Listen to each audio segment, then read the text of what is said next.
Bonjour, le PSG s'est incliné sur la pelouse de Dortmund sur le score de 1-0 lors du demi-finale aller de la Ligue des Champions. Donc je ne vous cache pas que j'ai énormément de choses à dire dans ce match. Donc on perd pas plus de temps et on attaque ce débrief. Première chose à dire, concernant la première mi-temps, le match est très clairement équilibré entre les deux équipes. C'est-à-dire que Paris peut à tout moment marquer, comme Dortmund peut à tout moment marquer. Et malheureusement, à un moment donné, j'ai la sensation qu'il y a un faux rythme qui s'installe. Voilà, il y a un calme qui plane. Et à ce moment-là, Dortmund en profite pour marquer. C'est Füllkrug qui est le buteur et qui permet donc à Dortmund de prendre les devants dans ce match. Bon, au départ, j'ai pensé qu'il était hors jeu, mais en fait, pas du tout. Il a été couvert par Lucas Hernandez, qui est d'ailleurs sorti sur blessure quelques temps après. D'ailleurs, je lui souhaite un prompt rétablissement au passage, en espérant que ce ne soit pas trop grave. Mais Dortmund a donc marqué les premiers. Donc à ce moment-là, Paris, ça commence, je dirais pas être compliqué, mais ils font tout pour essayer de revenir, pour essayer de marquer des buts.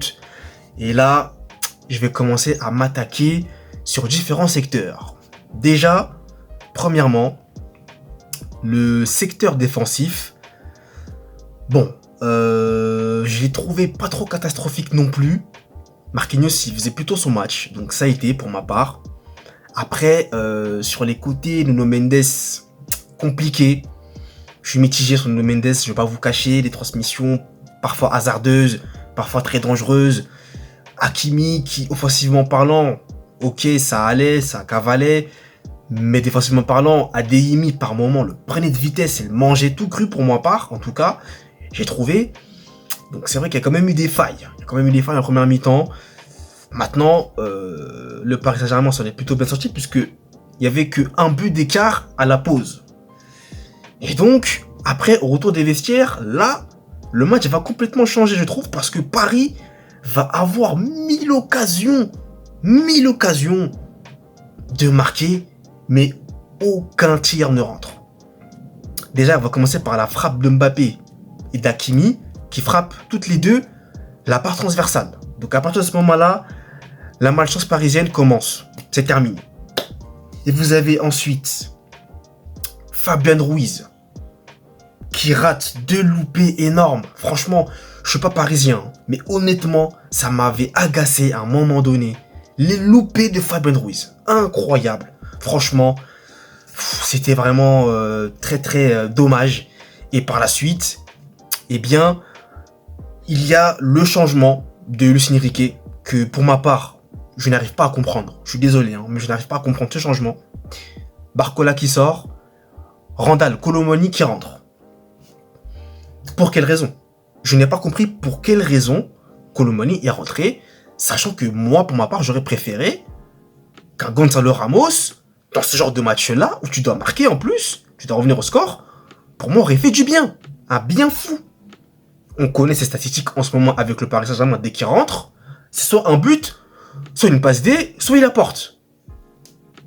Il n'a pas été mis sur la pelouse par Luis Enrique qui a préféré mettre Randal Kolo Muani. Donc écoutez, moi je ne comprends pas. En tout cas, voilà, c'est son coaching qu'il a fait. Ça n'a pas été payant puisque Kolo Muani, malgré son entrée, encore une fois, ça a été parfois compliqué, du déchet technique, des passes pas bien transmises. Il a quand même essayé de percuter à des moments. Mais voilà, c'était pas trop ça non plus. Ça n'a pas non plus été très... ça n'a pas apporté, je vais dire. Donc malheureusement, voilà. Ça a encore une fois été très compliqué pour lui dans ce match. Mbappé, mitigé aussi sur sa performance. Malgré son tir qui, comme je vous le disais tout à l'heure, a tapé la part transversale. Et bien par ça, bon, c'était quand même compliqué. Et après, il y a une petite passe décisive qui a fait une passe D pour un joueur du Paris Saint-Germain qui bute d'ailleurs sur le gardien de Dortmund, qui a d'ailleurs au passage délivré un très bon match. Et bien, mis à part ça, et bien Mbappé, je ne l'ai pas trop vu, quoi. C'était compliqué. Barcola aussi. Barcola, c'était très compliqué, des pertes de balles.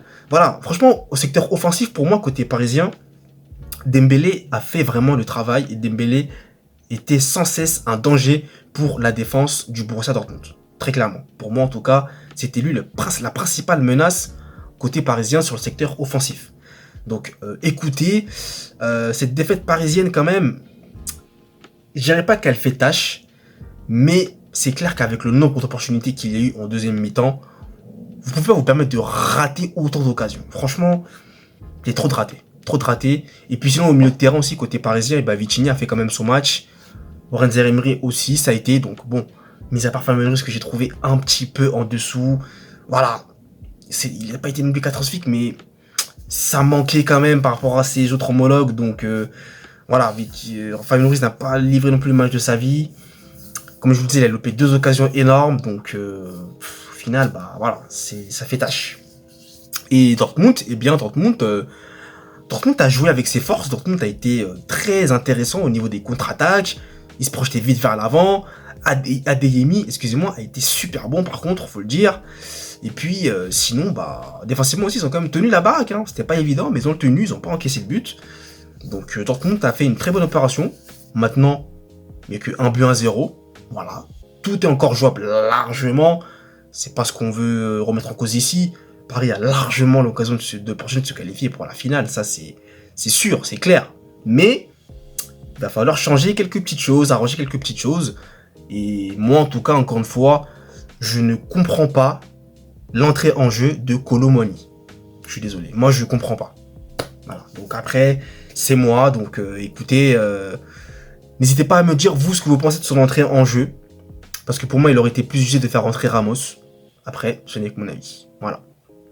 Donc écoutez les amis, j'espère avoir tout dit dans ce débrief. Merci à vous de l'avoir suivi en intégralité. Et nous, on se retrouve très vite pour de nouvelles vidéos. Allez!